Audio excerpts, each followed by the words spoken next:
Roma pasal 1. Dari Paulus, hamba Kristus Yesus, yang dipanggil menjadi rasul dan dikuduskan untuk memberitakan Injil Allah. Injil itu telah dijanjikannya sebelumnya dengan perantaraan nabi-nabinya dalam kitab-kitab suci tentang anaknya yang menurut daging diperanakkan dari keturunan Daud, dan menurut roh kekudusan dinyatakan oleh kebangkitannya dari antara orang mati, bahwa ia adalah anak Allah yang berkuasa, Yesus Kristus Tuhan kita. Dengan perantaraannya kami menerima kasih karunia dan jabatan rasul untuk menuntun semua bangsa supaya mereka percaya dan taat kepada namanya. Kamu juga termasuk di antara mereka. Kamu yang telah dipanggil menjadi milik Kristus. Kepada kamu sekalian yang tinggal di Roma, yang dikasihi Allah, yang dipanggil dan dijadikan orang-orang kudus, kasih karunia menyertai kamu, dan damai sejahtera dari Allah Bapa kita, dan dari Tuhan Yesus Kristus. Pertama-tama, aku mengucap syukur kepada Allahku oleh Yesus Kristus atas kamu sekalian, sebab telah tersiar kabar tentang imanmu di seluruh dunia.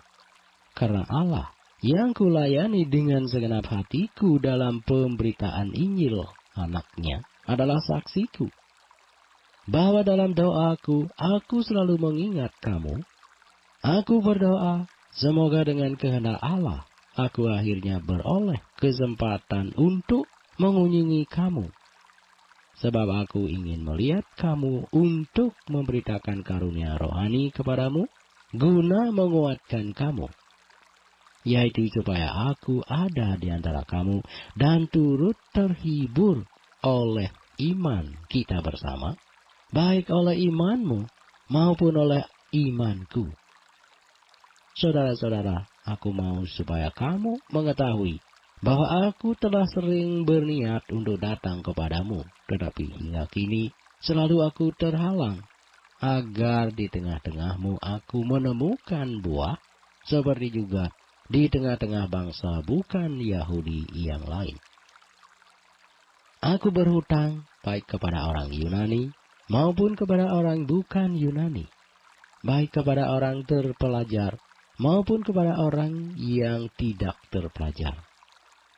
Itulah sebabnya aku ingin untuk memberitakan Injil kepada kamu juga yang diam di Roma. Sebab aku mempunyai keyakinan yang kokoh dalam Injil. Karena Injil adalah kekuatan Allah yang menyelamatkan setiap orang yang percaya. Pertama-tama orang Yahudi, tetapi juga orang Yunani.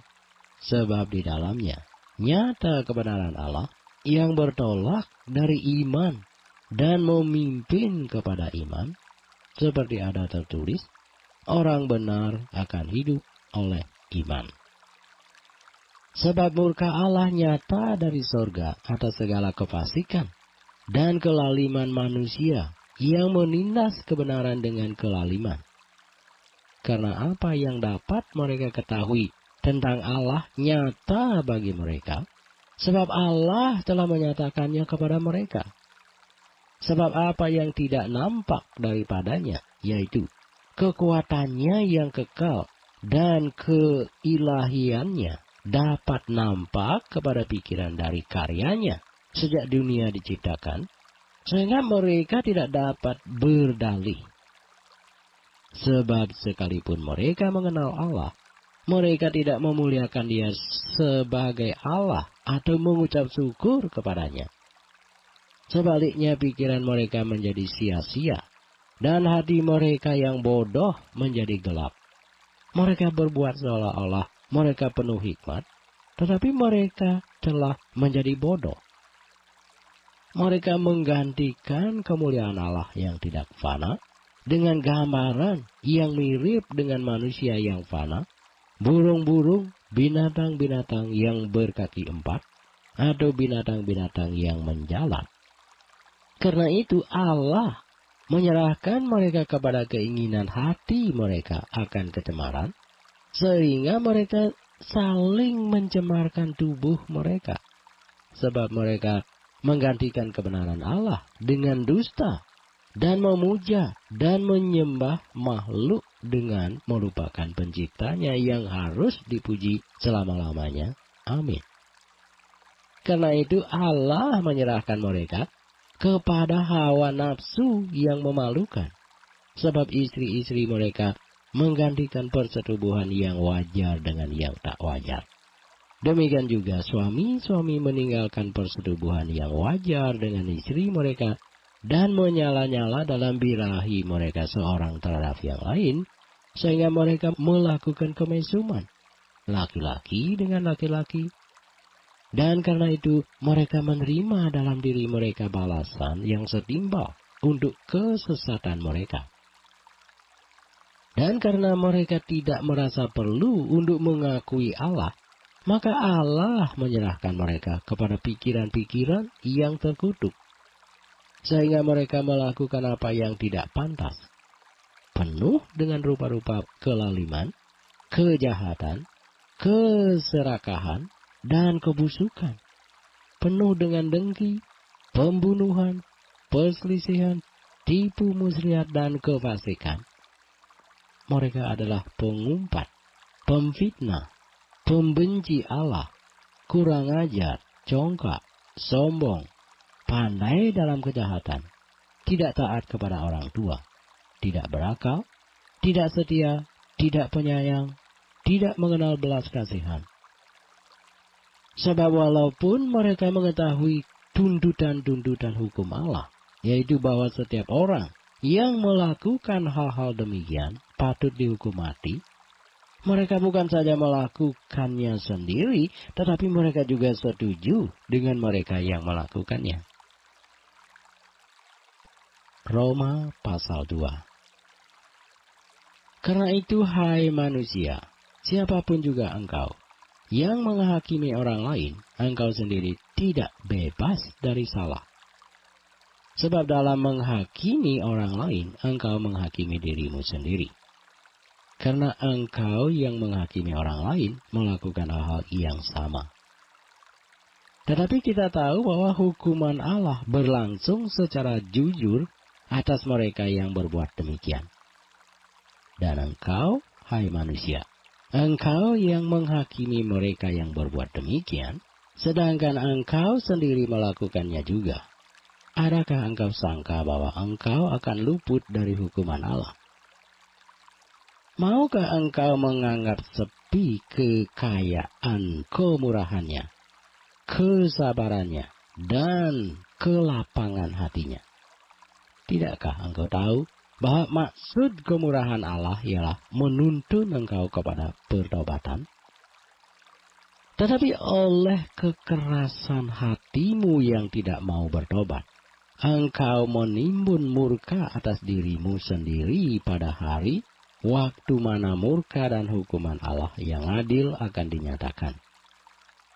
Ia akan membalas setiap orang menurut perbuatannya, yaitu hidup kekal kepada mereka yang dengan tekun berbuat baik, mencari kemuliaan, kehormatan, dan ketidakbinasaan, tetapi murka dan geram kepada mereka yang mencari kepentingan sendiri, yang tidak taat kepada kebenaran, melainkan taat kepada kelaliman. Penderitaan dan kesesakan akan menimpa setiap orang yang hidup, yang berbuat jahat, pertama-tama orang Yahudi dan juga orang Yunani, tetapi kemuliaan, kehormatan, dan damai sejahtera akan diperoleh semua orang yang berbuat baik, pertama-tama orang Yahudi dan juga orang Yunani. Sebab Allah tidak memandang bulu.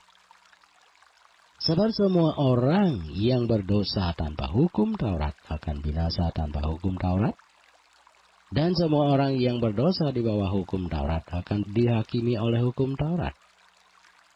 Karena bukanlah orang yang mendengar hukum Taurat yang benar di hadapan Allah, tetapi orang yang melakukan hukum Taurat lah yang akan dibenarkan. Apabila bangsa-bangsa lain yang tidak memiliki hukum Taurat oleh dorongan diri sendiri melakukan apa yang dituntut hukum Taurat, maka walaupun mereka tidak memiliki hukum Taurat, mereka menjadi hukum Taurat bagi diri mereka sendiri. Sebab dengan itu mereka menunjukkan bahwa isi hukum Taurat ada tertulis di dalam hati mereka. Dan suara hati mereka turut bersaksi, dan pikiran mereka saling menuduh atau saling membela. Hal itu akan menampak pada hari bila mana Allah, sesuai dengan Injil yang kuberitakan, akan menghakimi segala sesuatu yang tersembunyi dalam hati manusia oleh Kristus Yesus. Tetapi, jika kamu menyebut dirimu orang Yahudi dan bersandar kepada hukum Taurat, bermegah dalam Allah, dan tahu akan kehendaknya, dan oleh karena diajar dalam hukum Taurat, dapat tahu mana yang baik dan mana yang tidak, dan yakin bahwa engkau adalah penuntun orang buta dan terang bagi mereka yang di dalam kegelapan, pendidik orang bodoh, dan pengajar orang yang belum dewasa. Karena dalam hukum Taurat engkau memiliki kegenapan segala kepandaian dan kebenaran. Jadi bagaimanakah engkau yang mengajar orang lain? Tidakkah engkau mengajar dirimu sendiri? Engkau yang mengajar jangan mencuri. Mengapa engkau sendiri mencuri? Engkau yang berkata jangan berzinah. Mengapa engkau sendiri berzinah? Engkau yang jijik akan segala berhala. Mengapa engkau sendiri merampok rumah berhala?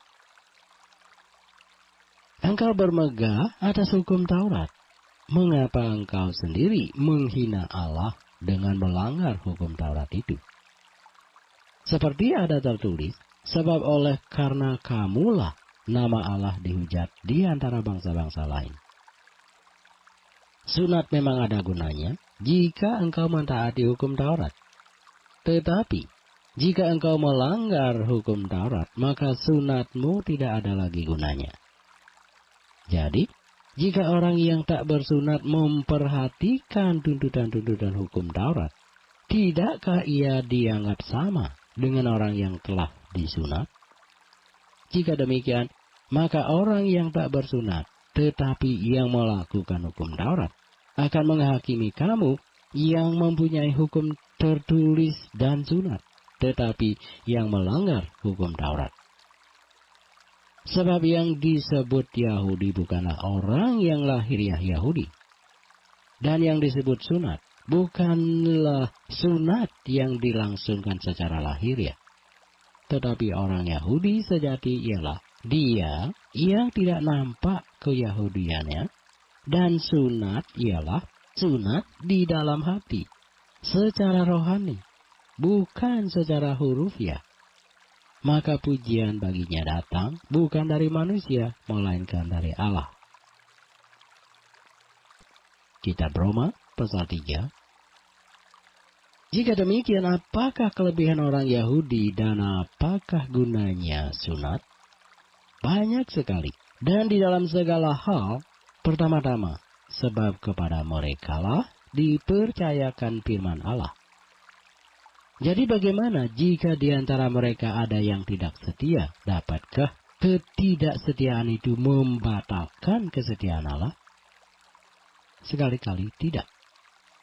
Sebaliknya, Allah adalah benar dan semua manusia pembohong.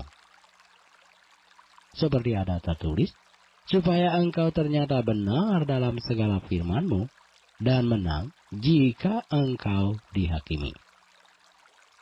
Tetapi jika ketidakbenaran kita menunjukkan kebenaran Allah, apakah yang akan kita katakan? Tidak adilkah Allah? Aku berkata sebagai manusia, jika ia menampakkan murkanya, sekali-kali tidak. Andai kata demikian, bagaimanakah Allah dapat menghakimi dunia? Tetapi jika kebenaran Allah oleh dustaku semakin berlimpah bagi kemuliaannya, mengapa aku masih dihakimi lagi sebagai orang berdosa? Bukankah tidak benar fitnahan orang yang mengatakan bahwa kita berkata, marilah kita berbuat yang jahat, supaya yang baik timbul daripadanya. Orang semacam itu sudah selayaknya mendapat hukuman. Jadi bagaimana? Adakah kita mempunyai kelebihan daripada orang lain? Sama sekali tidak. Sebab di atas telah kita tuduh, baik orang Yahudi maupun orang Yunani, bahwa mereka semua ada di bawah kuasa dosa. Seperti ada tertulis, tidak ada yang benar, seorang pun tidak.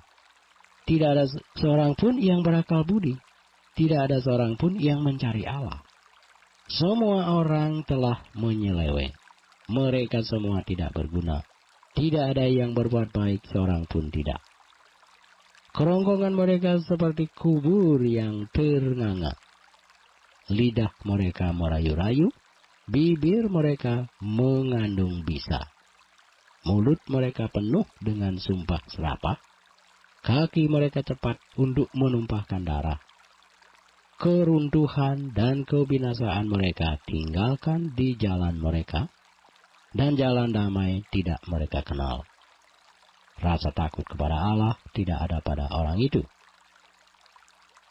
Tetapi kita tahu bahwa segala sesuatu yang tercantum dalam kitab Taurat ditujukan kepada mereka yang hidup di bawah hukum Taurat, supaya tersumbat setiap mulut dan seluruh dunia jatuh ke bawah hukuman Allah. Sebab tidak seorang pun yang dapat dibenarkan di hadapan Allah oleh karena melakukan hukum Taurat. Karena justru oleh hukum Taurat orang mengenal dosa. Tetapi sekarang, tanpa hukum Taurat kebenaran Allah telah dinyatakan.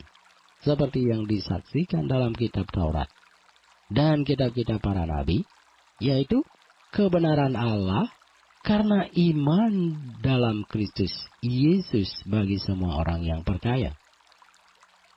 Sebab tidak ada perbedaan, karena semua orang telah berbuat dosa dan telah kehilangan kemuliaan Allah. Dan oleh kasih karunia telah dibenarkan dengan cuma-cuma karena penebusan dalam Kristus Yesus. Kristus Yesus telah ditentukan Allah menjadi jalan pendamaian karena iman dalam darahnya. Hal ini dibuatnya untuk menunjukkan keadilannya. Karena ia telah membiarkan dosa-dosa yang telah terjadi dahulu pada masa kesabarannya. Maksudnya ialah untuk menunjukkan keadilannya pada masa ini, supaya nyata bahwa ia benar dan juga membenarkan orang yang percaya kepada Yesus. Jika demikian, apakah dasarnya untuk bermegah? Tidak ada. Berdasarkan apa? Berdasarkan perbuatan? Tidak. Melainkan berdasarkan iman. Karena kami yakin bahwa manusia dibenarkan karena iman. Dan bukan karena ia melakukan hukum Taurat. Atau adakah Allah hanya Allah orang Yahudi saja? Bukankah ia juga adalah Allah bangsa-bangsa lain? Iya benar, ia juga adalah Allah bangsa-bangsa lain. Artinya, kalau ada satu Allah yang akan membenarkan baik orang-orang bersunat karena iman, maupun orang-orang tak bersunat juga karena iman. Jika demikian, adakah kami membatalkan hukum Taurat karena iman? Sama sekali tidak. Sebaliknya, kami meneguhkannya. Roma pasal 4. Jadi apakah akan kita katakan tentang Abraham, bapa leluhur jasmani kita? Sebab jikalau Abraham dibenarkan karena perbuatannya, maka ia beroleh dasar untuk bermegah. Tetapi tidak di hadapan Allah. Sebab apakah dikatakan nas kitab suci? Lalu percayalah Abraham kepada Tuhan, dan Tuhan memperhitungkan hal itu kepadanya sebagai kebenaran. Kalau ada orang yang bekerja, upahnya tidak diperhitungkan sebagai hadiah, tetapi sebagai haknya. Tetapi kalau ada orang yang tidak bekerja, namun percaya kepada Dia yang membenarkan orang durhaka, imannya diperhitungkan menjadi kebenaran. Seperti juga Daud menyebut berbahagia orang yang dibenarkan Allah, bukan berdasarkan perbuatannya. Berbahagialah orang yang diampuni pelanggaran-pelanggarannya, dan yang ditutupi dosa-dosanya. Berbahagialah manusia yang kesalahannya tidak diperhitungkan Tuhan kepadanya. Adakah ucapan bahagia ini hanya berlaku bagi orang bersunat saja atau juga bagi orang tak bersunat? Sebab telah kami katakan bahwa kepada Abraham, iman diperhitungkan sebagai kebenaran. Dalam keadaan manakah hal itu diperhitungkan? Sebelum atau sesudah ia disunat? Bukan sesudah disunat, tetapi sebelumnya. Dan tanda sunat itu diterimanya sebagai meterai kebenaran berdasarkan iman yang ditunjukkannya sebelum ia bersunat. Demikianlah, ia dapat menjadi bapa semua orang percaya yang tak bersunat, supaya kebenaran diperhitungkan kepada mereka, dan juga menjadi bapa orang-orang bersunat, yaitu mereka yang bukan hanya bersunat, tetapi juga mengikuti jejak iman Abraham, bapa leluhur kita pada masa ia belum disunat. Sebab bukan karena hukum Taurat telah diberikan janji kepada Abraham dan keturunannya, bahwa ia akan memiliki dunia, tetapi karena kebenaran berdasarkan iman. Sebab jika mereka yang mengharapkannya dari hukum Taurat menerima bagian yang dijanjikan Allah, maka sia-sialah iman dan batalah janji itu. Karena hukum Taurat membangkitkan murka, tetapi di mana tidak ada hukum Taurat, di situ tidak ada juga pelanggaran. Karena itulah kebenaran berdasarkan iman, supaya merupakan kasih karunia. Sehingga janji itu berlaku bagi semua keturunan Abraham, bukan hanya bagi mereka yang hidup dari hukum Taurat, tetapi juga bagi mereka yang hidup dari iman Abraham. Sebab Abraham adalah bapa kita semua, seperti ada tertulis, Engkau telah kutetapkan menjadi bapa banyak bangsa di hadapan Allah yang kepadanya ia percaya, yaitu Allah yang menghidupkan orang mati dan yang menjadikan dengan firman-Nya apa yang tidak ada menjadi ada. Sebab sekalipun tidak ada dasar untuk berharap, namun Abraham berharap juga dan percaya bahwa ia akan menjadi bapa banyak bangsa. Menurut yang telah difirmankan, demikianlah banyaknya nanti keturunanmu. Imannya tidak menjadi lemah, walaupun ia mengetahui bahwa tubuhnya sudah sangat lemah, karena usianya telah kira-kira 100 tahun dan bahwa rahim Sarah telah tertutup. Tetapi terhadap janji Allah, ia tidak bimbang. Karena ketidakpercayaan, malah ia diperkuat dalam imannya dan ia memuliakan Allah dengan penuh keyakinan bahwa Allah berkuasa untuk melaksanakan apa yang telah ia janjikan. Karena itu, hal ini diperhitungkan kepadanya sebagai kebenaran. Kata-kata ini, yaitu hal ini diperhitungkan kepadanya, tidak ditulis untuk Abraham saja, tetapi ditulis juga untuk kita. Sebab kepada kita pun Allah memperhitungkannya, karena kita percaya kepada Dia yang telah membangkitkan Yesus Tuhan kita dari antara orang mati, yaitu Yesus yang telah diserahkan karena pelanggaran kita dan dibangkitkan karena pembenaran kita. Roma pasal 5. Sebab itu kita yang dibenarkan karena iman, kita hidup dalam damai sejahtera dengan Allah oleh karena Tuhan kita Yesus Kristus. Oleh Dia kita juga beroleh jalan masuk oleh iman kepada kasih karunia ini.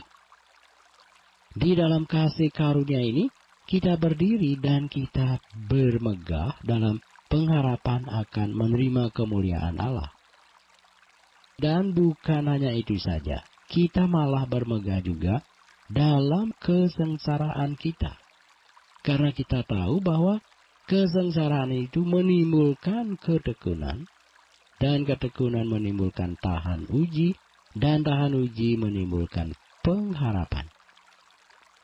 Dan pengharapan tidak mengecewakan, karena kasih Allah telah dicurahkan di dalam hati kita oleh Roh Kudus yang telah dikaruniakan kepada kita. Karena waktu kita masih lemah, Kristus telah mati untuk kita orang-orang durhaka pada waktu yang ditentukan oleh Allah. Sebab tidak mudah seorang mau mati untuk orang yang benar, tetapi mungkin untuk orang yang baik ada orang yang berani mati. Akan tetapi Allah menunjukkan kasih-Nya kepada kita oleh karena Kristus telah mati untuk kita ketika kita masih berdosa. Lebih-lebih karena kita sekarang telah dibenarkan oleh darah-Nya, kita pasti akan diselamatkan dari murka Allah. Sebab jikalau kita ketika masih seteru diperdamaikan dengan Allah oleh kematian anaknya, lebih-lebih kita yang sekarang telah diperdamaikan sebab pasti akan diselamatkan oleh hidupnya. Dan bukan hanya itu saja, kita malah bermegah dalam Allah oleh Yesus Kristus Tuhan kita. Sebab oleh Dia kita telah menerima pendamaian itu. Sebab itu sama seperti dosa telah masuk ke dalam dunia oleh satu orang, dan oleh dosa itu juga maut, demikianlah maut itu telah menjalar kepada semua orang. Karena semua orang telah berbuat dosa. Sebab sebelum hukum Taurat ada, telah ada dosa di dunia. Tetapi dosa itu tidak diperhitungkan kalau tidak ada hukum Taurat. Sungguh pun demikian, maut telah berkuasa dari zaman Adam sampai kepada zaman Musa juga atas mereka yang tidak berbuat dosa dengan cara yang sama seperti yang telah dibuat oleh Adam, yang adalah gambaran Dia yang akan datang. Tetapi karunia Allah tidaklah sama dengan pelanggaran Adam. Sebab, jika karena pelanggaran satu orang semua orang telah jatuh di dalam kuasa maut, jauh lebih besar lagi kasih karunia Allah dan karunia-Nya yang dilimpahkannya atas semua orang karena satu orang, yaitu Yesus Kristus. Dan kasih karunia tidak berimbangan dengan dosa satu orang. Sebab penghakiman atas satu pelanggaran itu telah mengakibatkan penghukuman. Tetapi penganugerahan karunia atas banyak pelanggaran itu mengakibatkan pembenaran. Sebab jika oleh dosa satu orang, maut telah berkuasa oleh satu orang itu, maka lebih benar lagi mereka yang telah menerima kelimpahan kasih karunia dan anugerah kebenaran akan hidup dan berkuasa oleh karena satu orang itu, yaitu Yesus Kristus.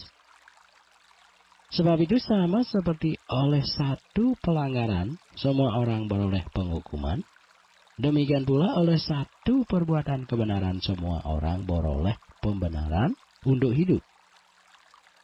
Jadi sama seperti oleh ketidaktaatan satu orang, semua orang telah menjadi orang berdosa. Demikian pula oleh ketaatan satu orang, semua orang menjadi orang benar. Tetapi hukum Taurat ditambahkan, supaya pelanggaran menjadi semakin banyak. Dan di mana dosa bertambah banyak, di sana kasih karunia menjadi berlimpah-limpah.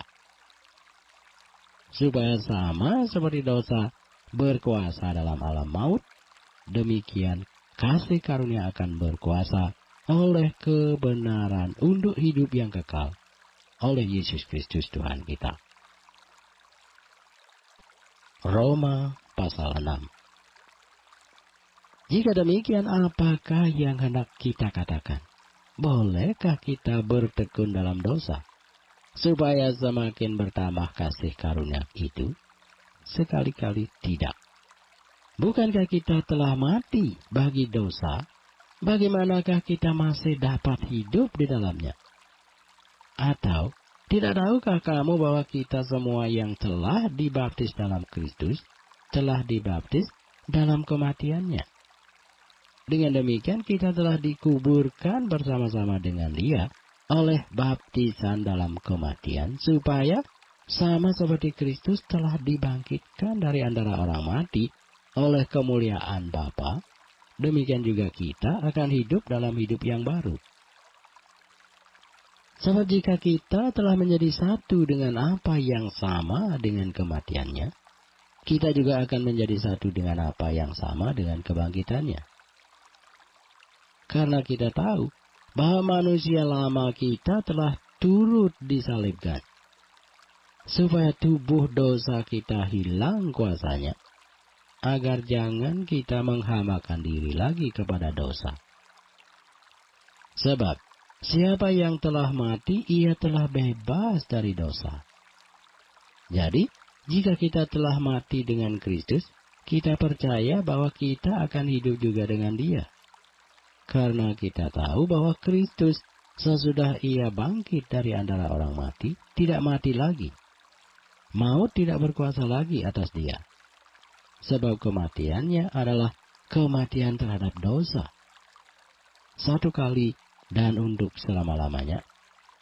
Dan kehidupannya adalah kehidupan bagi Allah. Demikianlah hendaknya kamu memandangnya, bahwa kamu telah mati bagi dosa, tetapi kamu hidup bagi Allah dalam Kristus Yesus. Sebab itu hendaklah dosa jangan berkuasa lagi di dalam tubuhmu yang fana, supaya kamu jangan lagi menuruti keinginannya. Dan janganlah kamu menyerahkan anggota-anggota tubuhmu kepada dosa untuk dipakai sebagai senjata kelaliman. Tetapi serahkanlah dirimu kepada Allah sebagai orang-orang yang dahulu mati, tetapi yang sekarang hidup. Dan serahkanlah anggota-anggota tubuhmu kepada Allah untuk menjadi senjata-senjata kebenaran. Sebab kamu tidak akan berkuasa lagi oleh dosa, karena kamu tidak berada di bawah hukum Taurat, tetapi di bawah kasih karunia. Jadi bagaimana? Apakah kita akan berbuat dosa karena kita tidak berada di bawah hukum Taurat, tetapi di bawah kasih karunia? Sekali-kali tidak.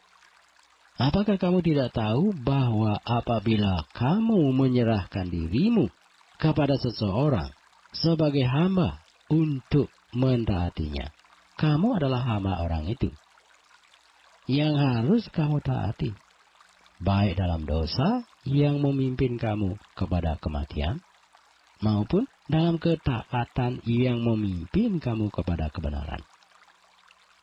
Tetapi syukurlah kepada Allah, dahulu memang kamu hamba dosa, tetapi sekarang kamu dengan segenap hati telah mentaati pengajaran yang telah diteruskan kepadamu. Kamu telah dimerdekakan dari dosa dan menjadi hamba kebenaran.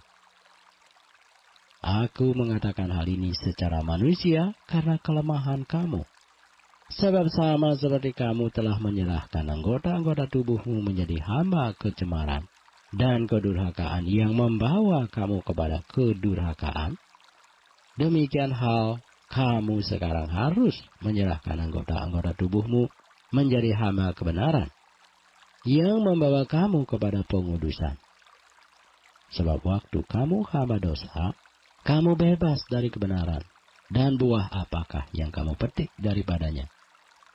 Semuanya itu menyebabkan kamu merasa malu sekarang. Karena kesudahan semuanya itu ialah kematian. Tetapi sekarang, setelah kamu dimerdekakan dari dosa, dan setelah kamu menjadi hamba Allah, kamu beroleh buah yang membawa kamu kepada pengudusan, dan sebagai kesudahannya ialah hidup yang kekal. Sebab upah dosa ialah maut, tetapi karunia Allah ialah hidup yang kekal dalam Kristus Yesus Tuhan kita. Roma pasal 7. Apakah kamu tidak tahu, saudara-saudara, sebab aku berbicara kepada mereka yang mengetahui hukum, bahwa hukum berkuasa atas seseorang selama orang itu hidup. Sebab seorang istri terikat oleh hukum kepada suaminya selama suaminya itu hidup. Akan tetapi, apabila suaminya itu mati, bebaslah ia dari hukum yang mengikatnya kepada suaminya itu. Jadi selama suaminya hidup, ia dianggap berzinah kalau ia menjadi istri laki-laki lain. Tetapi, jika suaminya telah mati, ia bebas dari hukum.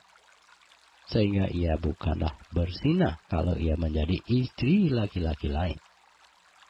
Sebab itu, saudara-saudaraku, kamu juga telah mati bagi hukum Taurat oleh tubuh Kristus, supaya kamu jadi milik orang lain, yaitu milik Dia yang telah dibangkitkan dari antara orang mati, agar kita berbuah bagi Allah.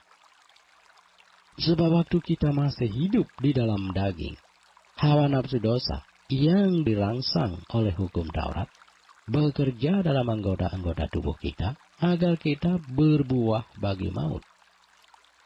Tetapi sekarang kita telah dibebaskan dari hukum Taurat, sebab kita telah mati bagi Dia yang mengurung kita, sehingga kita sekarang melayani dalam keadaan baru menurut roh, dan bukan dalam keadaan lama menurut huruf hukum Taurat. Jika demikian, apakah yang hendak kita katakan? Apakah hukum Taurat itu dosa? Sekali-kali tidak. Sebaliknya, justru oleh hukum Taurat aku telah mengenal dosa. Karena aku juga tidak tahu apa itu keinginan, kalau hukum Taurat tidak mengatakan jangan mengingini. Tetapi dalam perintah itu dosa mendapat kesempatan untuk membangkitkan di dalam diriku rupa-rupa keinginan. Sebab tanpa hukum Taurat dosa mati. Dahulu aku hidup tanpa hukum Taurat, akan tetapi sesudah datang perintah itu, dosa mulai hidup. Sebaliknya aku mati. Dan perintah yang seharusnya membawa kepada hidup, ternyata bagiku justru membawa kepada kematian.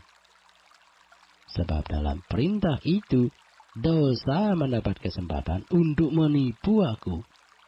Dan oleh perintah itu, ia membunuh aku. Jadi hukum Taurat adalah kudus, dan perintah itu juga adalah kudus, benar dan baik. Jika demikian, adakah yang baik itu menjadi kematian bagiku? Sekali-kali tidak. Tetapi supaya nyata bahwa ia adalah dosa, maka dosa mempergunakan yang baik untuk mendatangkan kematian bagiku. Supaya oleh perintah itu dosa lebih nyata lagi keadaannya sebagai dosa. Sebab kita tahu bahwa hukum Taurat adalah rohani, tetapi aku bersifat daging, terjual di bawah kuasa dosa. Sebab apa yang aku perbuat, aku tidak tahu, karena bukan apa yang aku kehendaki yang aku perbuat, tetapi apa yang aku benci, itulah yang aku perbuat. Jadi jika aku perbuat apa yang tidak aku kehendaki, aku menyetujui bahwa hukum Taurat itu baik. Kalau demikian, bukan aku lagi yang memperbuatnya, tetapi dosa yang ada di dalam aku. Sebab aku tahu bahwa di dalam aku, yaitu di dalam aku sebagai manusia, tidak ada sesuatu yang baik. Sebab kehendak memang ada di dalam aku, tetapi bukan hal berbuat apa yang baik. Sebab bukan apa yang aku kehendaki, yaitu yang baik, yang aku perbuat, melainkan apa yang tidak aku kehendaki, yaitu yang jahat yang aku perbuat. Jadi jika aku berbuat apa yang tidak aku kehendaki, maka bukan lagi aku yang memperbuatnya, tetapi dosa yang diam di dalam aku. Demikianlah aku dapati hukum ini. Jika aku menghendaki berbuat apa yang baik, yang jahat itu ada padaku. Sebab di dalam hak batinku aku suka akan hukum Allah. Tetapi di dalam anggota-anggota tubuhku aku melihat hukum lain yang berjuang melawan hukum akal budiku dan membuat aku menjadi tawanan hukum dosa yang ada di dalam anggota-anggota tubuhku. Aku manusia celaka. Siapakah yang akan melepaskan aku dari tubuh maut ini? Syukur kepada Allah oleh Yesus Kristus Tuhan kita. Jadi dengan akal budiku, aku melayani hukum Allah. Tetapi dengan tubuh insaniku, aku melayani hukum dosa. Roma pasal 8.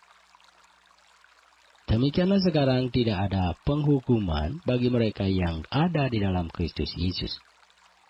Roh yang memberi hidup telah memerdekakan kamu dalam Kristus dari hukum dosa dan hukum maut.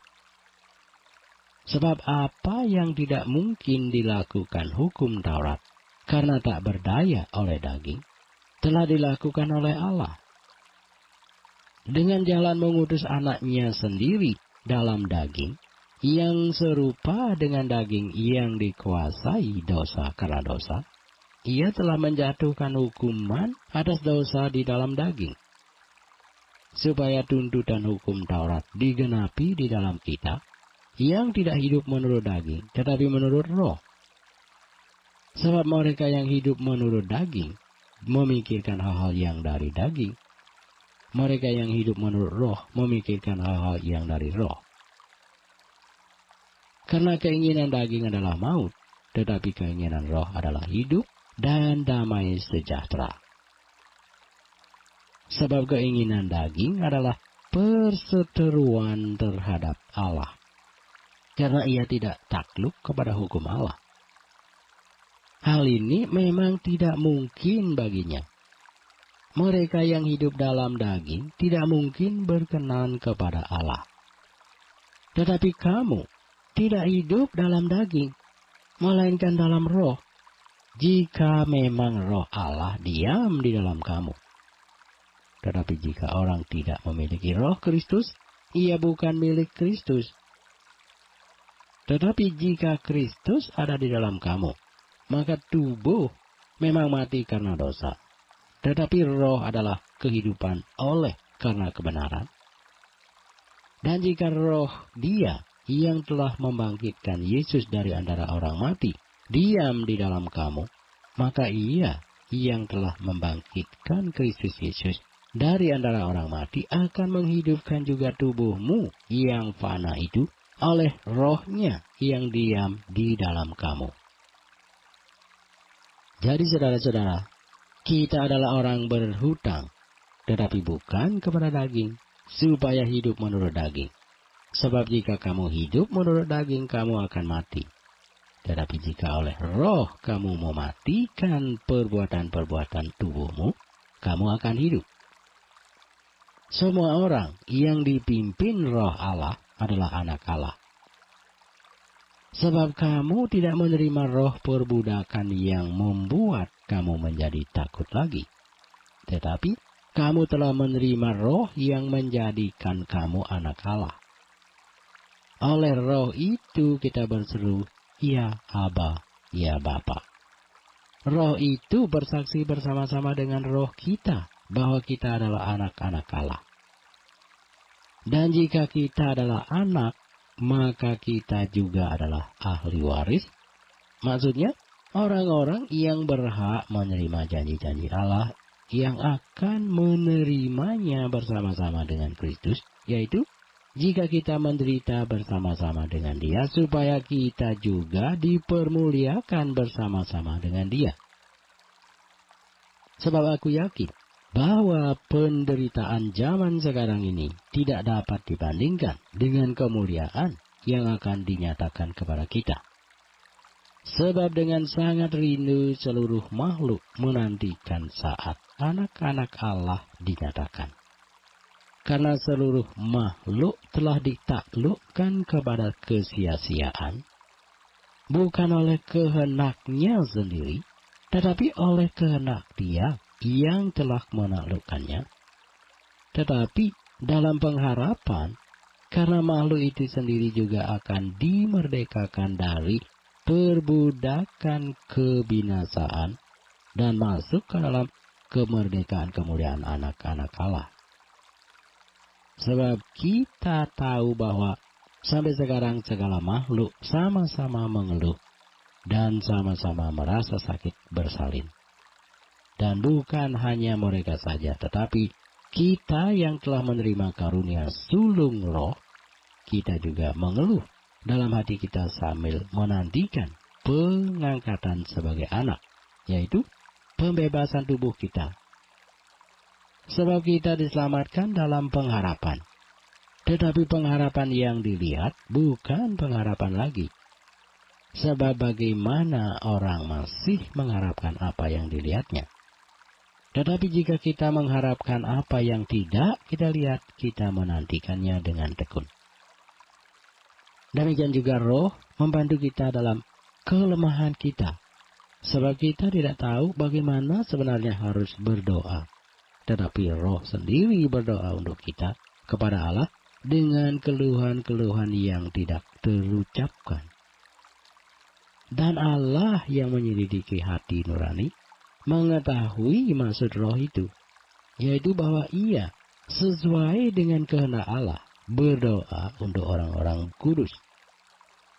Kita tahu sekarang bahwa Allah turut bekerja dalam segala sesuatu untuk mendatangkan kebaikan bagi mereka yang mengasihi Dia, yaitu bagi mereka yang terpanggil sesuai dengan rencana Allah. Sebab semua orang yang dipilihnya dari semula, mereka juga ditentukannya dari semula untuk menjadi serupa dengan gambaran anaknya, supaya Ia, anaknya itu, menjadi yang sulung di antara banyak saudara. Dan mereka yang ditentukannya dari semula, mereka itu juga dipanggilnya. Dan mereka yang dipanggilnya, mereka itu juga dibenarkannya.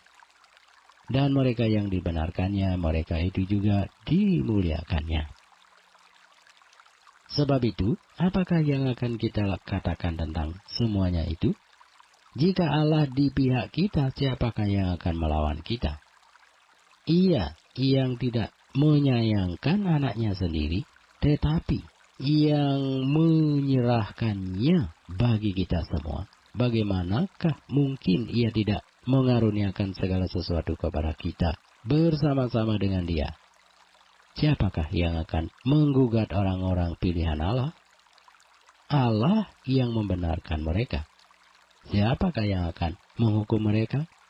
Kristus Yesus yang telah mati. Bahkan lebih lagi, yang telah bangkit, yang juga duduk di sebelah kanan Allah, yang malah menjadi pembela bagi kita. Siapakah yang akan memisahkan kita dari kasih Kristus?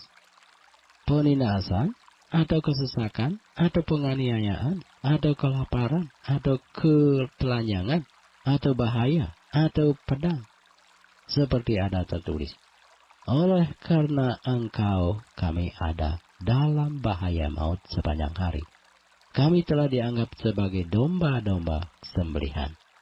Tetapi dalam semuanya itu, kita lebih daripada orang-orang yang menang oleh Dia yang telah mengasihi kita. Sebab aku yakin bahwa baik maut maupun hidup, baik malaikat-malaikat maupun pemerintah-pemerintah, baik yang ada sekarang maupun yang akan datang, atau kuasa-kuasa, baik yang di atas maupun yang di bawah, ataupun sesuatu makhluk lain, tidak akan dapat memisahkan kita dari kasih Allah yang ada dalam Kristus Yesus Tuhan kita. Roma pasal 9 Aku mengatakan kebenaran dalam Kristus, aku tidak berdusta. Suara hatiku turut bersaksi dalam Roh Kudus bahwa aku sangat berduka cita dan selalu bersedih hati. Bahkan aku mau terkutuk dan terpisah dari Kristus demi saudara-saudaraku, kaum sebangsaku secara jasmani. Sebab mereka adalah orang Israel. Mereka telah diangkat menjadi anak.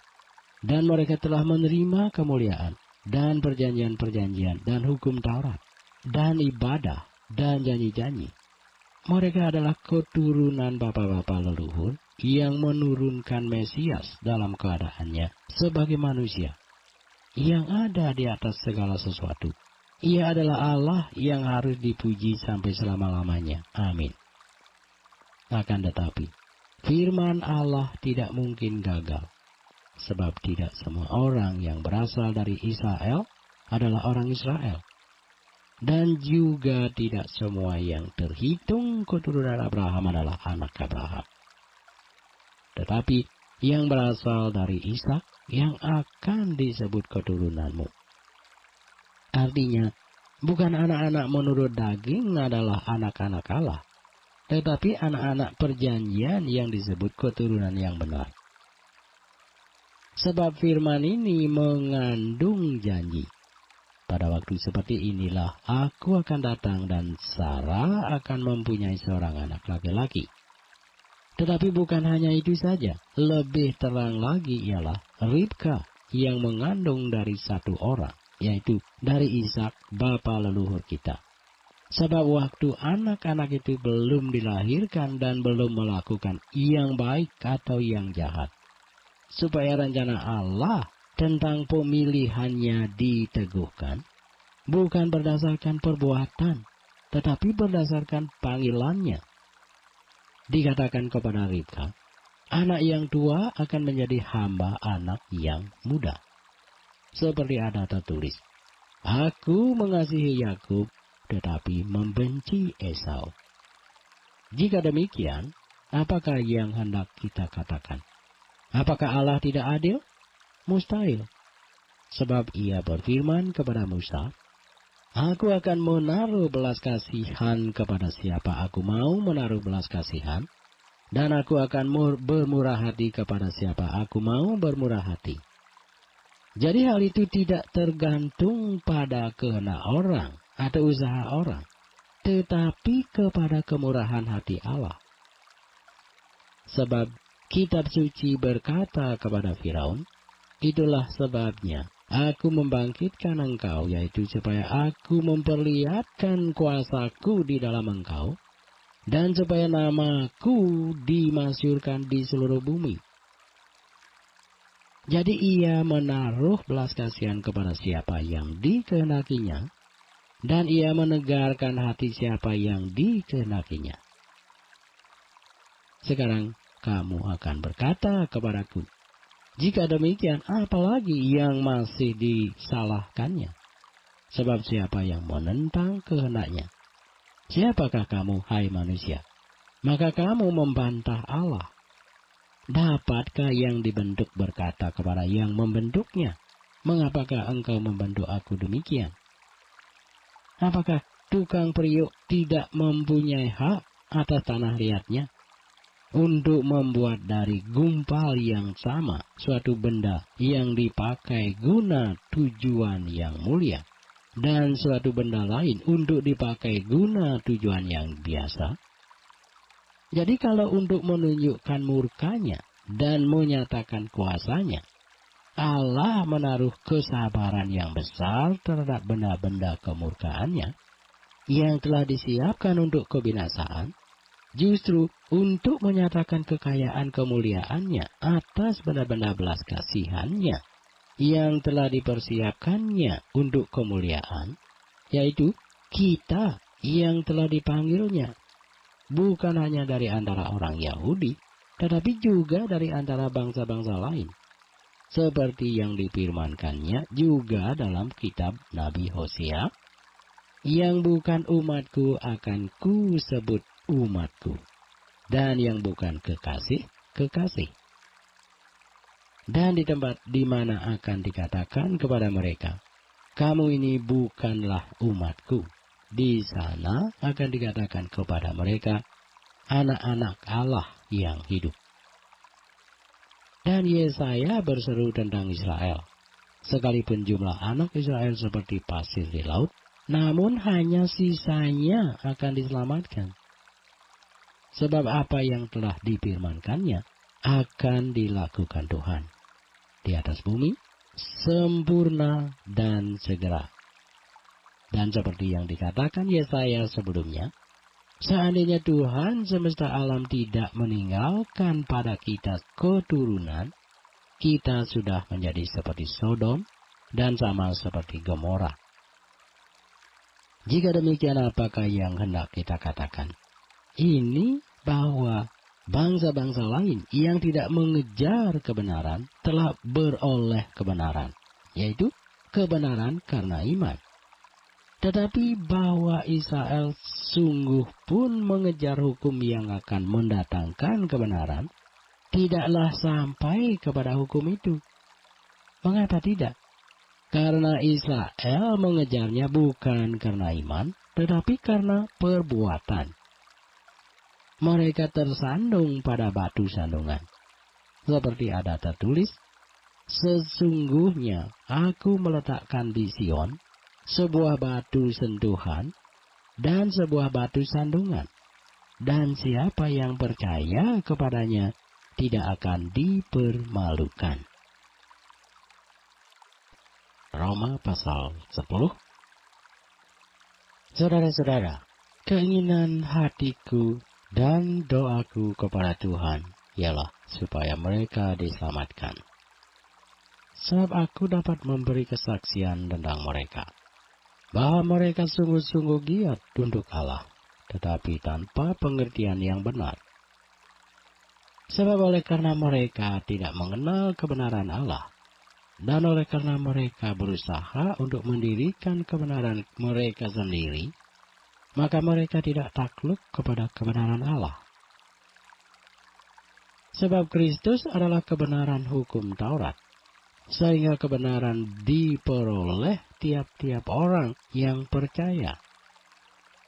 Sebab Musa menulis tentang kebenaran karena hukum Taurat. Orang yang melakukannya akan hidup karenanya. Tetapi kebenaran karena iman berkata demikian. Jangan katakan di dalam hatimu, siapakah akan naik ke sorga, yaitu untuk membawa Yesus turun. Atau siapakah akan turun ke jurang maut, yaitu untuk membawa Kristus naik dari antara orang mati. Tetapi apakah katanya ini? Firman itu dekat kepadamu, yaitu di dalam mulutmu dan di dalam hatimu. Itulah firman iman yang kami beritakan. Sebab jika kamu mengaku dengan mulutmu bahwa Yesus adalah Tuhan, dan percaya dalam hatimu bahwa Allah telah membangkitkan dia dari antara orang mati, maka kamu akan diselamatkan. Karena dengan hati orang percaya dan dibenarkan, dan dengan mulut orang mengaku dan diselamatkan.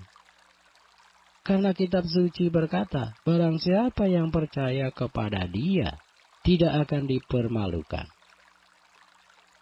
Sebab tidak ada perbedaan antara orang Yahudi dan orang Yunani.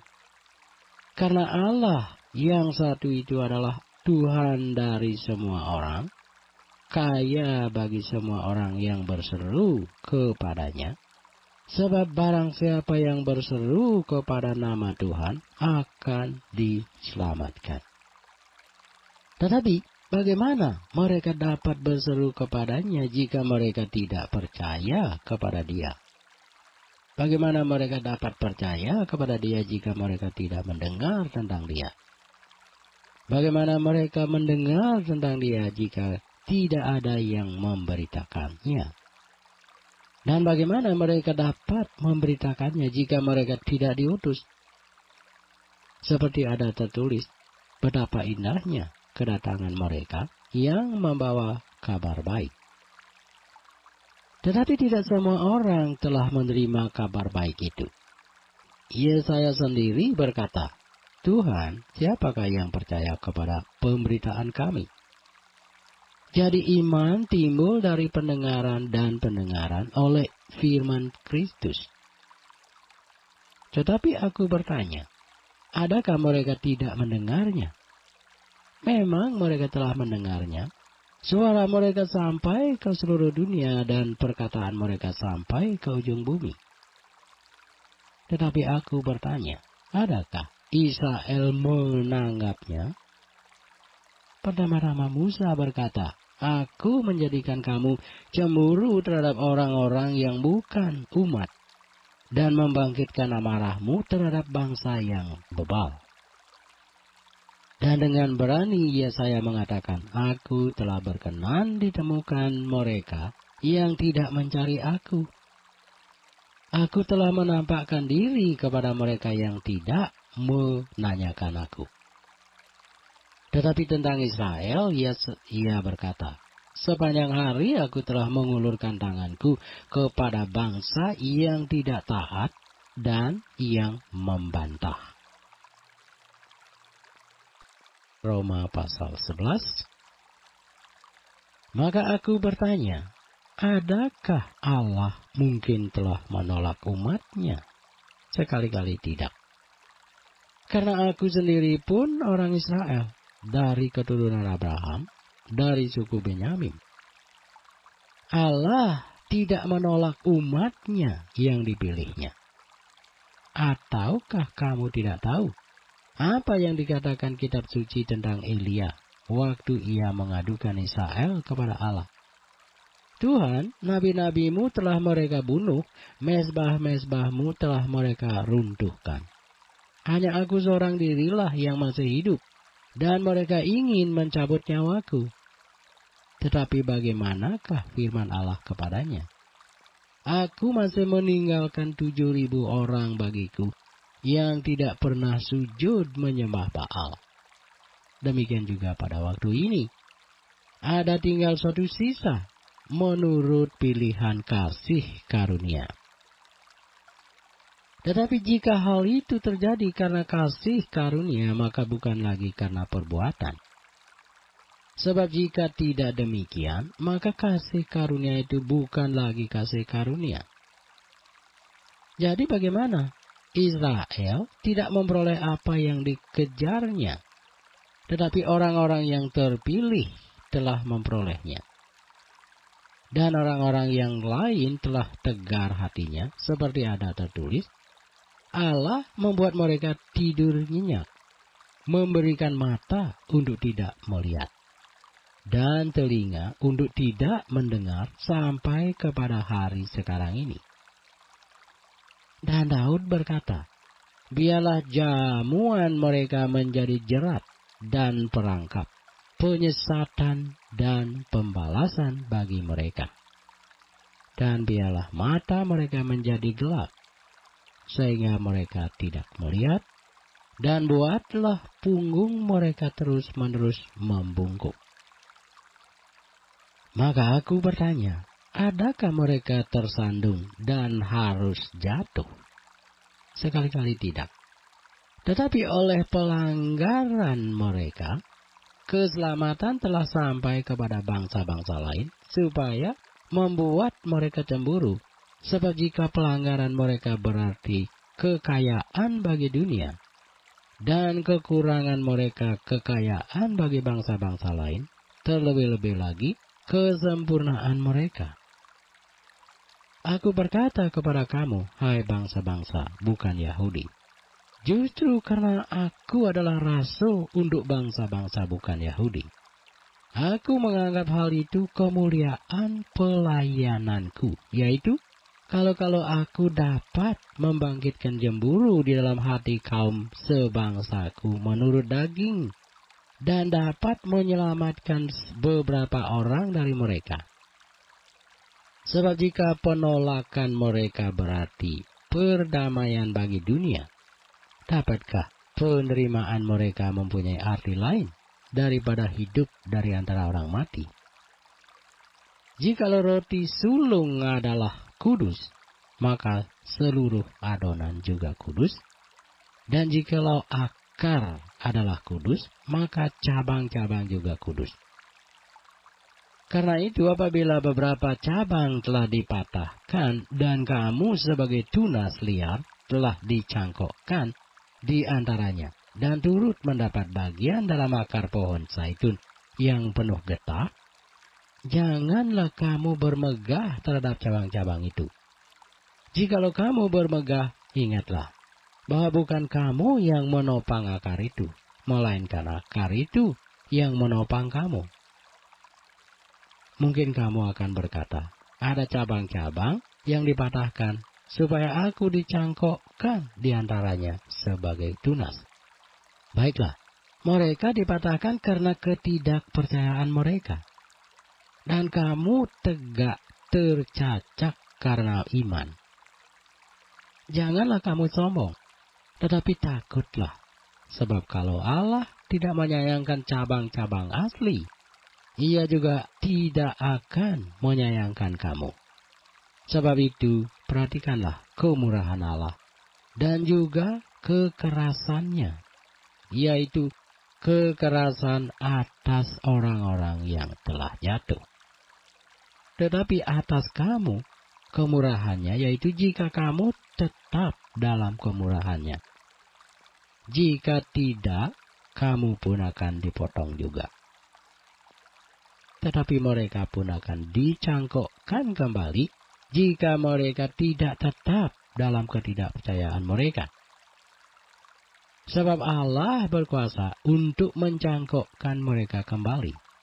Sebab jika kamu telah dipotong sebagai cabang dari pohon zaitun liar, dan bertentangan dengan keadaanmu itu kamu telah dicangkokkan pada pohon zaitun sejati, terlebih lagi mereka ini, yang menurut asal mereka, akan dicangkokkan pada pohon zaitun mereka sendiri. Sebab saudara-saudara, supaya kamu jangan menganggap dirimu pandai, aku mau agar kamu mengetahui rahasia ini. Sebagian dari Israel telah menjadi tegar sampai jumlah yang penuh dari bangsa-bangsa lain telah masuk.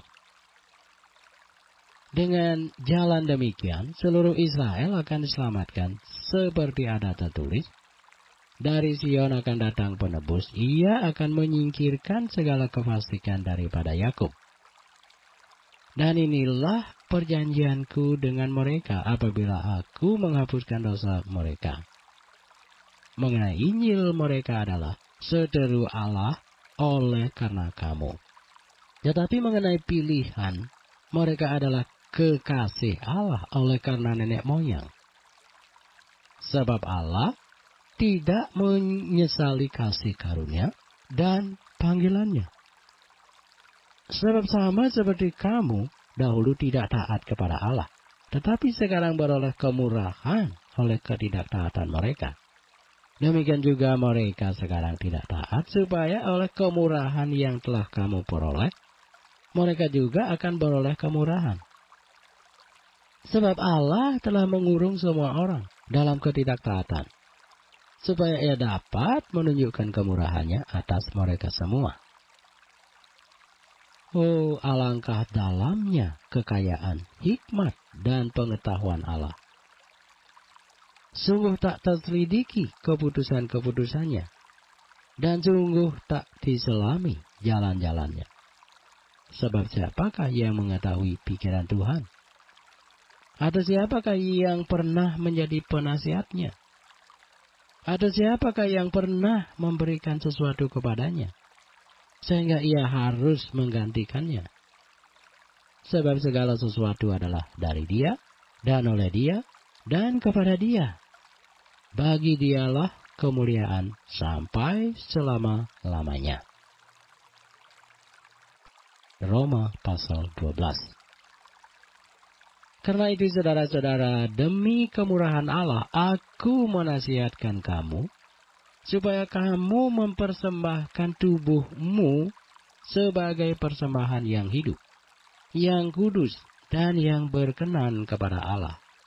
Itu adalah ibadahmu yang sejati. Janganlah kamu menjadi serupa dengan dunia ini, tetapi berubahlah oleh pembaharuan budimu, sehingga kamu dapat membedakan manakah kehendak Allah, apa yang baik, yang berkenan kepada Allah, dan yang sempurna. Berdasarkan kasih karunia yang dianugerahkan kepadaku, aku berkata kepada setiap orang di antara kamu, janganlah kamu memikirkan hal-hal yang lebih tinggi daripada yang patut kamu pikirkan. Tetapi hendaklah kamu berpikir begitu rupa, sehingga kamu menguasai diri menurut ukuran iman yang dikaruniakan Allah kepada kamu masing-masing. Sebab sama seperti pada satu tubuh, kita mempunyai banyak anggota. Tetapi tidak semua anggota itu mempunyai tugas yang sama. Demikian juga kita, walaupun banyak adalah satu tubuh di dalam Kristus, tetapi kita masing-masing adalah anggota yang seorang terhadap yang lain.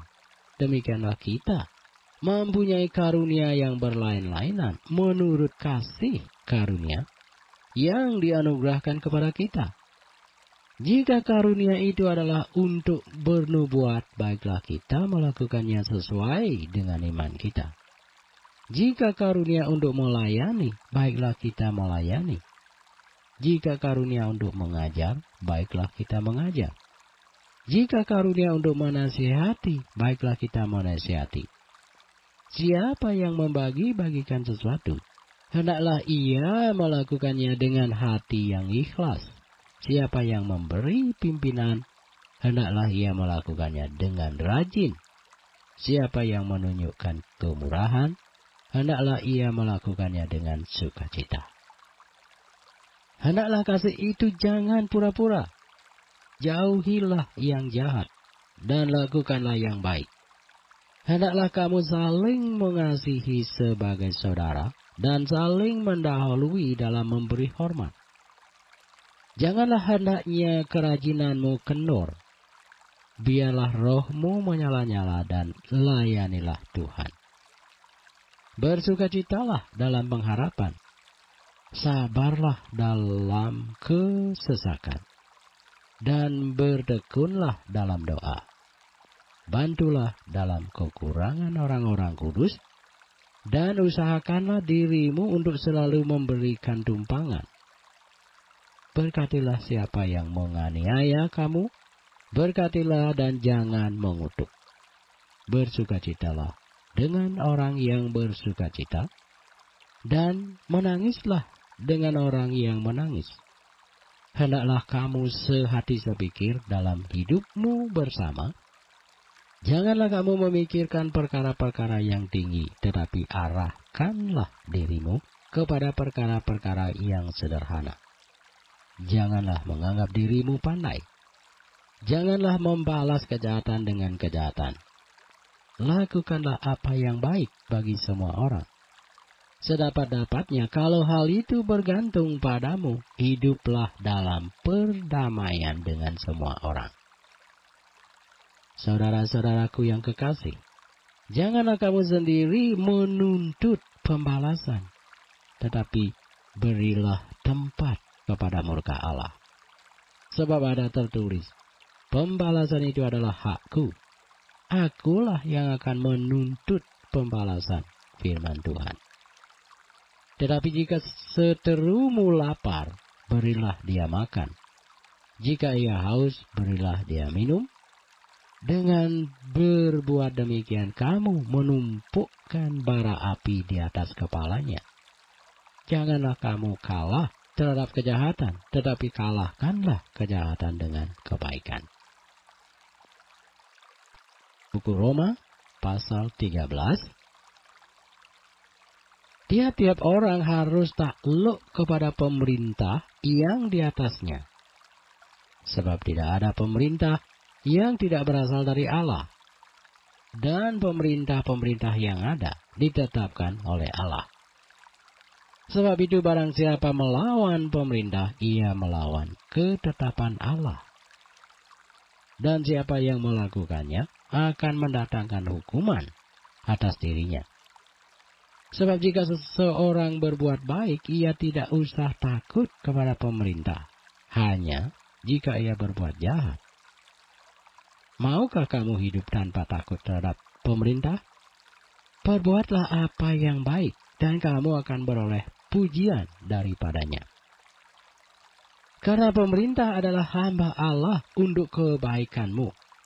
Tetapi jika engkau berbuat jahat, takutlah akan dia, karena tidak percuma pemerintah menyandang pedang. Pemerintah adalah hamba Allah untuk membalaskan murka Allah atas mereka yang berbuat jahat. Sebab itu perlu kita menaklukkan diri bukan saja oleh karena kemurkaan Allah, tetapi juga oleh karena suara hati kita. Itulah juga sebabnya maka kamu membayar pajak. Karena mereka yang mengurus hal itu adalah pelayan-pelayan Allah. Bayarlah kepada semua orang apa yang harus kamu bayar.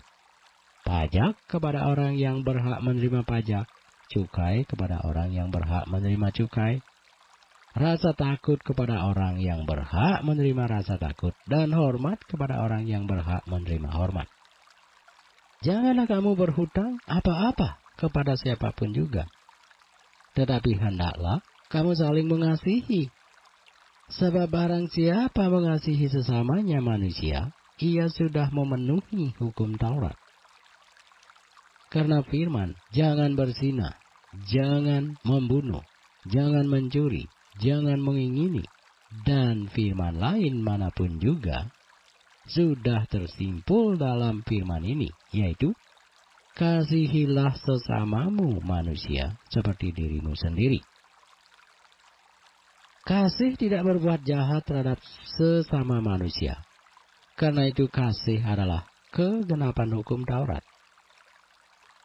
Hal ini harus kamu lakukan, karena kamu mengetahui keadaan waktu sekarang, yaitu bahwa saatnya telah tiba bagi kamu untuk bangun dari tidur.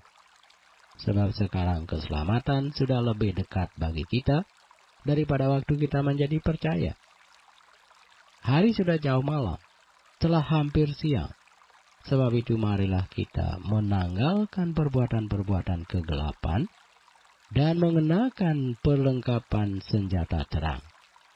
Marilah kita hidup dengan sopan seperti pada siang hari, jangan dalam pesta pora dan kemabukan.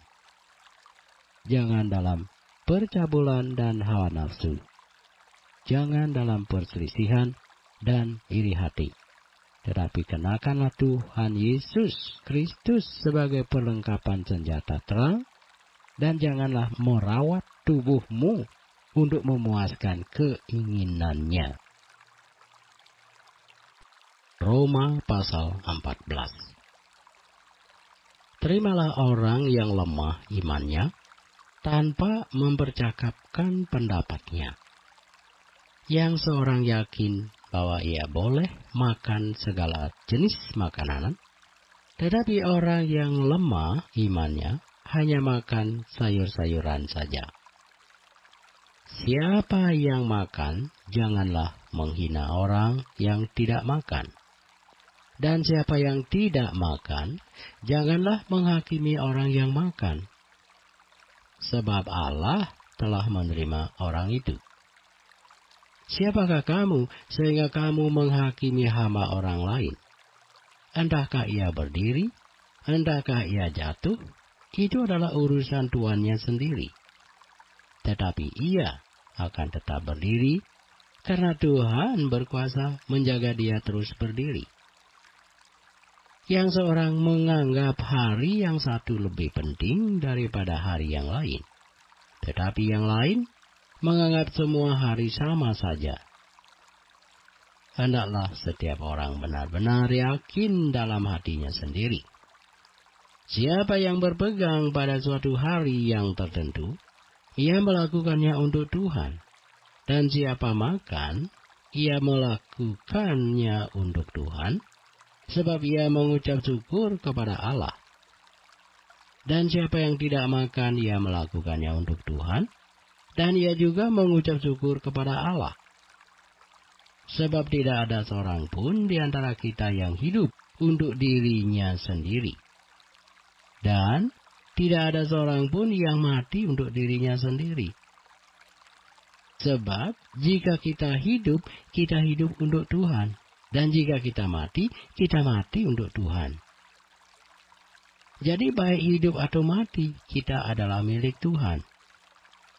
Sebab untuk itulah Kristus telah mati dan hidup kembali, supaya ia menjadi Tuhan, baik atas orang-orang mati maupun atas orang-orang hidup. Tetapi engkau, mengapakah engkau menghakimi saudaramu? Atau mengapakah engkau menghina saudaramu? Sebab kita semua harus menghadap tahta pengadilan Allah. Karena ada tertulis, demi aku hidup, demikianlah firman Tuhan, semua orang akan bertekuk lutut di hadapanku, dan semua orang akan memuliakan Allah. Demikianlah setiap orang di antara kita akan memberi pertanggungan jawab tentang dirinya sendiri kepada Allah. Karena itu janganlah kita saling menghakimi lagi, tetapi lebih baik kamu menganut pandangan ini. Jangan kita membuat saudara kita jatuh atau tersandung. Aku tahu dan yakin dalam Tuhan Yesus bahwa tidak ada sesuatu yang najis dari dirinya sendiri. Hanya bagi orang yang beranggapan bahwa sesuatu adalah najis, bagi orang itulah sesuatu itu najis. Sebab jika engkau menyakiti hati saudaramu oleh karena sesuatu yang engkau makan, maka engkau tidak hidup lagi menurut tuntutan kasih. Janganlah engkau membinasakan saudaramu oleh karena makananmu, karena Kristus telah mati untuk dia. Apa yang baik yang kamu miliki, janganlah kamu biarkan difitnah. Sebab kerajaan Allah bukanlah soal makanan dan minuman, tetapi soal kebenaran, damai sejahtera, dan sukacita oleh Roh Kudus. Karena barang siapa melayani Kristus dengan cara ini, ia berkenan pada Allah dan dihormati oleh manusia. Sebab itu, marilah kita mengejar apa yang mendatangkan damai sejahtera dan yang berguna untuk saling membangun. Janganlah engkau merusakkan pekerjaan Allah oleh karena makanan. Segala sesuatu adalah suci, tetapi celakalah orang jika oleh makanannya orang lain tersandung. Baiklah engkau jangan makan daging atau minum anggur, ada sesuatu yang menjadi batu sandungan untuk saudaramu. Berpeganglah pada keyakinan yang engkau miliki itu bagi dirimu sendiri di hadapan Allah. Berbahagialah dia yang tidak menghukum dirinya sendiri dalam apa yang dianggapnya baik untuk dilakukan. Tetapi barang siapa yang bimbang, kalau ia makan, ia telah dihukum, karena ia tidak melakukannya berdasarkan iman. Dan segala sesuatu yang tidak berdasarkan iman adalah dosa. Roma pasal 15. Kita yang kuat wajib menanggung kelemahan orang yang tidak kuat, dan jangan kita mencari kesenangan kita sendiri. Setiap orang di antara kita harus mencari kesenangan sesama kita demi kebaikannya, untuk membangunnya. Karena Kristus juga tidak mencari kesenangannya sendiri.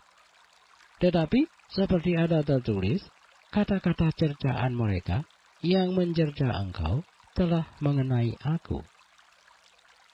Sebab segala sesuatu yang ditulis dahulu telah ditulis untuk menjadi pelajaran bagi kita, supaya kita teguh berpegang pada pengharapan oleh ketekunan dan penghiburan dari kitab suci.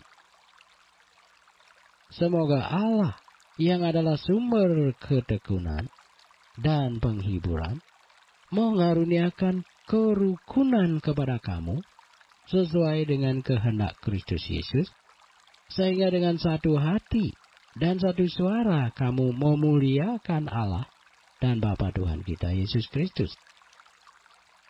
Sebab itu terimalah satu akan yang lain, sama seperti Kristus juga telah menerima kita untuk kemuliaan Allah. Yang aku maksudkan ialah bahwa oleh karena kebenaran Allah, Kristus telah menjadi pelayan orang-orang bersunat untuk mengokohkan janji yang telah diberikannya kepada nenek moyang kita, dan untuk memungkinkan bangsa-bangsa supaya mereka memuliakan Allah karena rahmat-Nya. Seperti ada tertulis, sebab itu aku akan memuliakan engkau di antara bangsa-bangsa, dan menyanyikan mazmur bagi namamu. Dan selanjutnya, bersukacitalah hai bangsa-bangsa dengan umat-Nya. Dan lagi, pujilah Tuhan hai kamu semua bangsa-bangsa, dan biarlah segala suku bangsa memuji Dia.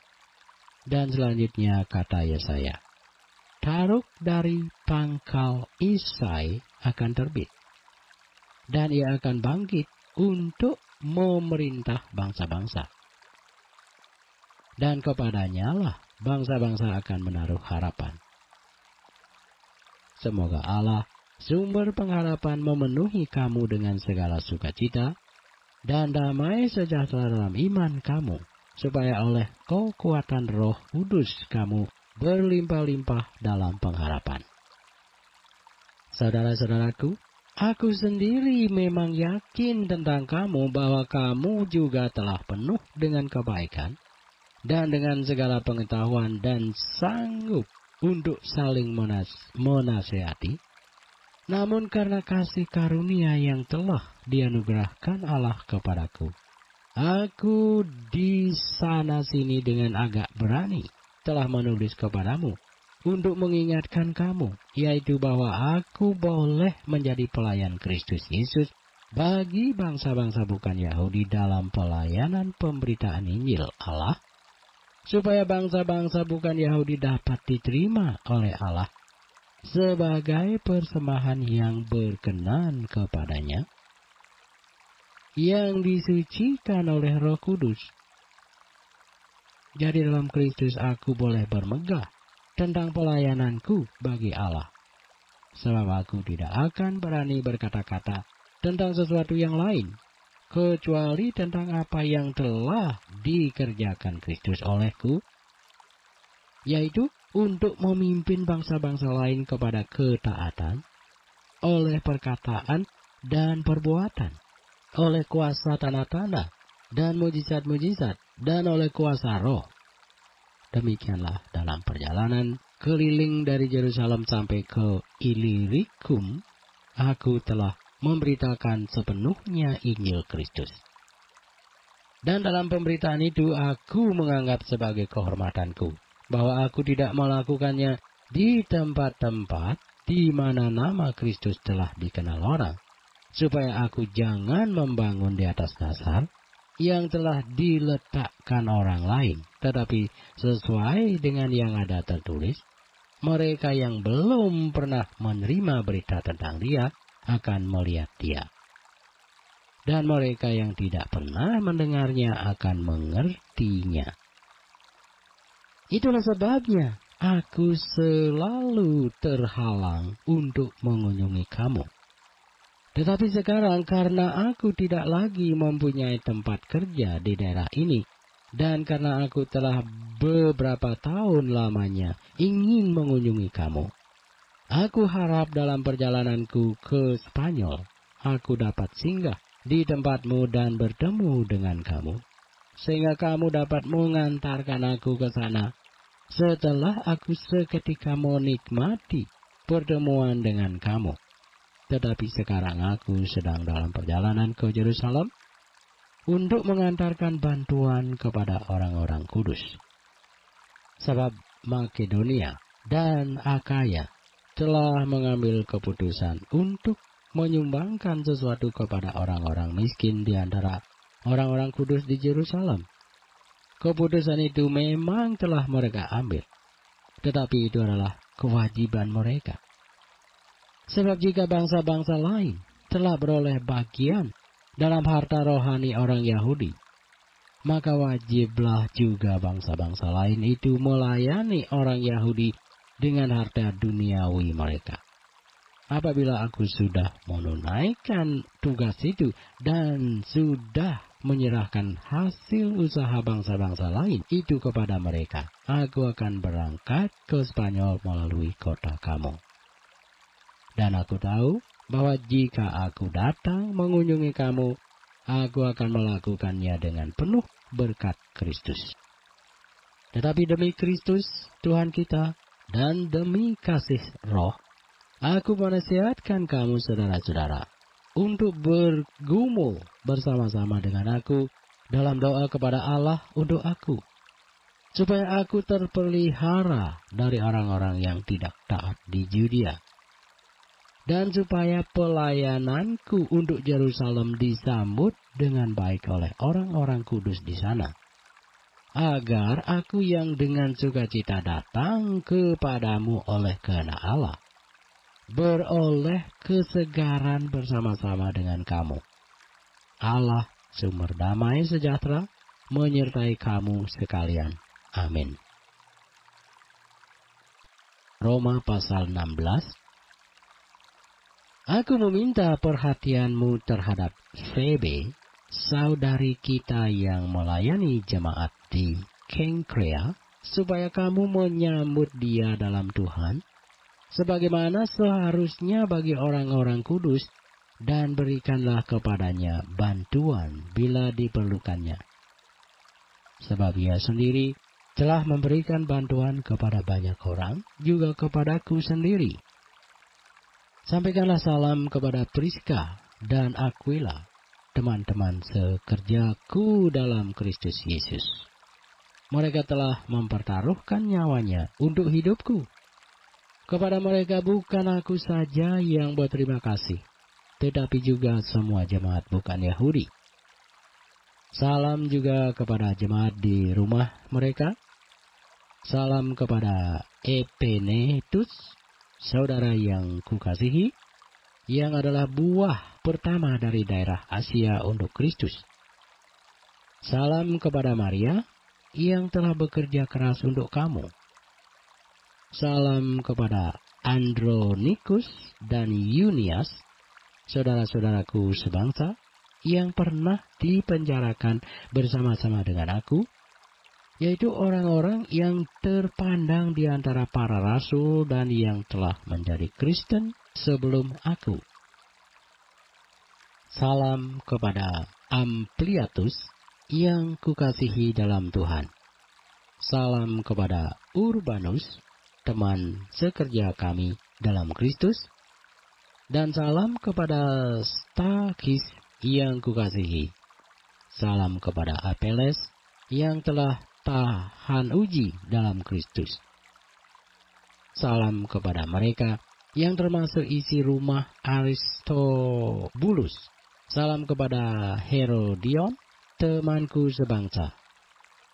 Salam kepada mereka yang termasuk isi rumah Narkisus yang ada dalam Tuhan. Salam kepada Trifena dan Trifosa, yang bekerja membanting tulang dalam pelayanan Tuhan. Salam kepada Persis, yang kukasihi, yang telah bekerja membanting tulang dalam pelayanan Tuhan. Salam kepada Rufus, orang pilihan dalam Tuhan. Dan salam kepada ibunya, yang bagiku adalah juga ibu. Salam kepada Asinkritus, Phlegon, Hermes, Patrobas, Hermas, dan saudara-saudara yang bersama-sama dengan mereka.